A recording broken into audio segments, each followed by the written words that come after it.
Hello student, আমি তোমাদের Shubhankar sir. আজ আমি তোমাদের জন্য একটি নতুন ধরনের ভিডিও নিয়ে উপস্থিত হলাম। আশা করছি তোমরা থাম্বনেল দেখে সেটি বুঝে গেছো। আজ আমি তোমাদের জন্য যে ভিডিওটি নিয়ে এসেছি তা হলো, এর মূল বিষয়বস্তুটি হলো আগামী যে ওয়েস্ট বেঙ্গল এসএলএসটি পরীক্ষাটি হতে চলেছে, যেটিতে আগাম ঘোষণা অনুযায়ী তোমরা সকলে বুঝতে পারছো। সেই পরীক্ষাটিতে ইতিহাস বিষয়ের জন্য কোন কোন বই বেস্ট অপশন হবে বা কোন কোন বই তোমাদের পড়তেই হবে, এই ধরনের একটি ভিডিও তোমাদের জন্য আজকে নিয়ে এলাম। তো এর আগে যখন আমি ভিডিও দিয়েছিলাম বিভিন্ন বিষয়ের উপরে, তোমরা আশা করি সেগুলো দেখেছো। যদি কেউ না দেখে থাকো, আমি বলবো তোমরা প্লে লিস্ট থেকে সেটি বার করে নিয়ে দেখবে, প্লে লিস্টের মধ্যে লেখা আছে WBCSSC বলে, সেখান থেকে তোমরা বের করে নিবে। আর এই বুক রিভিউ সংক্রান্ত বা বেস্ট বই সংক্রান্ত একটি ভিডিও আমি এর আগেও দিয়েছি, অনেকগুলো আছে। ওটিরও একটি প্লেলিস্ট, বুক লিস্ট বলে একটি প্লেলিস্ট করা আছে, তোমরা চাইলে সেখান থেকেও বুক রিভিউগুলো দেখতে পারো। আজকে মেইনলি আমি যে আগামী এসএসসির জন্য কোন বইগুলো পড়লে তোমরা খুব ভালো স্কোর করতে পারবে পরীক্ষায়, সেই বইগুলো নিয়ে কথা বলবো। তো দেখো, প্রত্যেকেই তোমরা জানো আমাদের যে ইতিহাস বিষয়, ইতিহাস বিষয়ে আমাদের মূলত চারটি দিক নিয়ে আলোচনা করতে হবে। প্রথম যেটি হলো, তা প্রত্যেকে আমরা জানি কম বেশি, যে প্রাচীন ভারত, তারপর থাকবে মধ্যযুগে ভারত এবং আধুনিক ভারত। এই গেল ভারত ইতিহাসের পাঠ। পাশাপাশি সেখানে থাকবে বিশ্বের ইতিহাস বা আধুনিক ইউরোপের ইতিহাস বলে একটু তোমাদের পড়তে হবে। তো আমরা নবম, দশম এবং একাদশ, দ্বাদশ যে সিলেবাস আমাদের থাকবে, ইতিহাসের প্রায় সিলেবাস মোটামুটি একই থাকে, একটু কম বেশি নবম, দশম, একাদশ, দ্বাদশের ক্ষেত্রে। তো বইগুলো কিন্তু তোমরা নবম দশমের জন্য পরীক্ষা দাও বা একাদশ, দশমের জন্য পরীক্ষা দাও, বইগুলো কিন্তু একই থাকবে, ঠিক আছে? তো আমি এক এক করে বলছি। প্রাচীন ভারত, মধ্যযুগে ভারত, আধুনিক যুগে ভারত এবং তারপর বিশ্বের ইতিহাস সম্পর্কে আমরা বলবো। তো দেখো, প্রত্যেকটি বই, যার কাছে যে বই আছে, হ্যাঁ, এই পর্যন্ত যার কাছে যে বইগুলো আছে সবগুলো বই ভালো, কোনো বই ভুল ত্রুটি নেই, থাকে না, খুব কম বেশি প্রত্যেক বই একটু থাকে, সেটি আমরা আলোচনা করছি না। কোনো লেখক বা কোনো ঐতিহাসিক যে পরিশ্রম করে যে বইগুলো লিখেছেন, অনেক পরিশ্রমের ফলাফল, সেই বইগুলোকে আমি কখনোই কোনোদিনও ত্রুটি মুক্ত বলবো না, বা ত্রুটিপূর্ণ যে তারা, যেরকম আমি কিছু বলছিও না এই ব্যাপারে, তোমাদের শুধু বলে যাচ্ছি যে কোনো বই খারাপ না, যেটা আমি মেন কথা বলতে চাইছি। এর বাইরেও কিছু তবু সাজেশন থাকে যে বেস্ট বই, আমি একটা হয়তো তোমাদেরকে বই একটা বুক লিস্ট বলে দিচ্ছি, কিন্তু কী হবে, তুমি অন্য স্যারের ভিডিও দেখবে, সেখানে হয়তো তিনি অন্যভাবে অন্য বই বলতেই পারেন, তাই বলে যে ওই বইটা ভালো, এই বইটা খারাপ, বা এই বইটা ভালো, ওই বইটা খারাপ, এই চক্করে তোমরা পড়ো না। আমি শুধু বলে দিচ্ছি বইগুলো, তোমরা দেখবে, তোমাদের যেটা মনে হবে, একদম তোমার নিজের ইচ্ছা, তুমি সেই বইগুলো ধরে ধরে পড়বে। শুধু একটাই অনুরোধ, পরীক্ষার আগে আজকে এই বই থেকে দুটো চ্যাপ্টার, কালকে ওই বই থেকে দুটো চ্যাপ্টার, পরশুদিন অন্য বই থেকে দুটো চ্যাপ্টার, এগুলো করো না। তোমরা যে বইটি চুজ করে নিবে, পছন্দ করে নিবে, পরীক্ষার দিন পর্যন্ত বা পরীক্ষার আগের দিন রাত্রি পর্যন্ত ওই বইগুলোর সাথেই চলবে, মাঝপথে কিন্তু বুক চেঞ্জ করবে না, ঠিক আছে? তো আমি এক এক করে বলছি, একটু ধৈর্য ধরে শুনে নাও।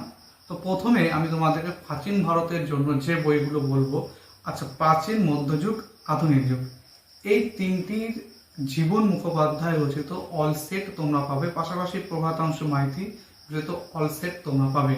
আমি তোমাদেরকে ছবি দিয়ে দেবো, তোমরা দেখে নিবে যে কোন কোন বইগুলো আছে, জীবন মুখোপাধ্যায় স্যারের এবং প্রভাতাংশু মাইতি স্যারের। তো এনাদের তো অল সেট, এবং কি তোমরা ইউরোপের ইতিহাসের বইটিও পেয়ে যাবে। তো আমি চাইছি যে তোমরা এর বাইরেও একটু ভালো করে পড়ো, কারণ এবার লড়াইটা অনেকটা বেশি। এই লড়াইটা বেশি হওয়ার জন্য তোমাদেরকে কিন্তু খুব ভালো করে পড়াশোনা করতে হবে। তো একটু এর থেকে যদি একটু হাই কোয়ালিটির বই পড়ো তোমরা, আশা করি সেটা পরীক্ষার জন্য তোমরা ভালো রেজাল্ট করতে পারবে। তো এর জন্য আমি তোমাদেরকে প্রাচীন ভারত থেকে একটি বই দেখাবো, তোমরা ওই বইটিকে ফলো করবে। তোমাদের আগে আমি দেখিয়েছি সেই বইটি, দেখো এই বইটি, ভারত ইতিহাসের সন্ধানে, দিলীপ কুমার গঙ্গোপাধ্যায়। এই বইটি প্রাচীন ভারতের জন্য বাংলা ভার্সনের সব থেকে বেস্ট বই আমার মতে। এই বইটি তোমরা ভালো করে পড়ো, আচ্ছা, এই বইটির কি দেখবে এখানে 1 লেখা আছে, এটা প্রথম খণ্ড। এই বইটির একটা দ্বিতীয় খণ্ডও আছে। দ্বিতীয় খণ্ডের যে প্রথম চ্যাপ্টারটা ওইটা কিন্তু তোমাদের সিলেবাসের জন্য প্রথম দুটো চ্যাপ্টার, ওখানে হর্ষবর্ধন আর গুপ্তত্বর যুগটা আছে। তো ওই দুটো এই বইটার দ্বিতীয় পার্ট থেকে ওই অংশটুকু তোমাদের লাগবে, আর এই বইটা টোটালটাই তোমাদের লাগছে। ঠিক আছে, তো প্রাচীন ভারতের জন্য এই বইটি। দ্বিতীয় থাকবে হলো মধ্যযুগে ভারত। মধ্যযুগে ভারতের জন্য তোমাদের আমি সাজেস্ট করব গোপাল কৃষ্ণ পাহাড়ি রচিত, দেখো এই বইটি মধ্যকালীন ভারত। ঠিক আছে, এটি সুলতানি যুগ, এটিও খণ্ড 1 বা পার্ট 1। এর দেখো দ্বিতীয় মুঘল রাজ থেকে কোম্পানি রাজ, এটি দ্বিতীয় খণ্ড, যেখানে মুঘল যুগ থেকে কোম্পানির আসা পর্যন্ত বিস্তারিত আলোচনা আছে। তো মধ্যযুগের জন্য এই দুটি বই। ঠিক আছে, তারপরে আসলো আধুনিক ভারত। আধুনিক ভারতের জন্য তোমাদের আমি বলবো একটি মাত্র বই, এই যে বইটি দেখো, লেখক সিদ্ধার্থ গুহ রায়, সুরঞ্জন চট্টোপাধ্যায়, আধুনিক ভারতবর্ষের ইতিহাস। এই একটি মাত্র বই তোমরা পড়ে নিও, খুব ভালো বই। যদি এর চেয়েও তোমরা ভালো আরো হাই স্ট্যান্ডার্ড বই পড়তে চাও, তাহলে সেক্ষেত্রে তোমরা এই দুটি বই দেখতে পারো। ঠিক আছে, সমর কুমার মল্লিক রচিত আধুনিক ভারতের 150 বছর আর আধুনিক ভারতের রূপান্তর। ঠিক আছে, তো বলে দিলাম। আর ইউরোপের যে চ্যাপ্টারটা থাকবে, দেখো প্রভাতাংশ মাইতি রচিত ইউরোপের ইতিহাসের রূপরেখা। আচ্ছা, জীবন মুখোপাধ্যায় রচিত এই বই, এরকম বই আছে। এবার ঘটনা হচ্ছে, তোমাদের ওই জীবন মুখোপাধ্যায়ের আলাদা আলাদা বই না কিনে বা বই না চুজ করে, আমি বলবো কি যে জীবন মুখোপাধ্যায়ের একটা ছবি তোমরা দেখতে পাবে, এই বইটি চুজ করতে। বইটির নাম স্বদেশ সভ্যতা ও বিশ্ব। তো আলাদা আলাদা করে যে বইগুলো বললাম,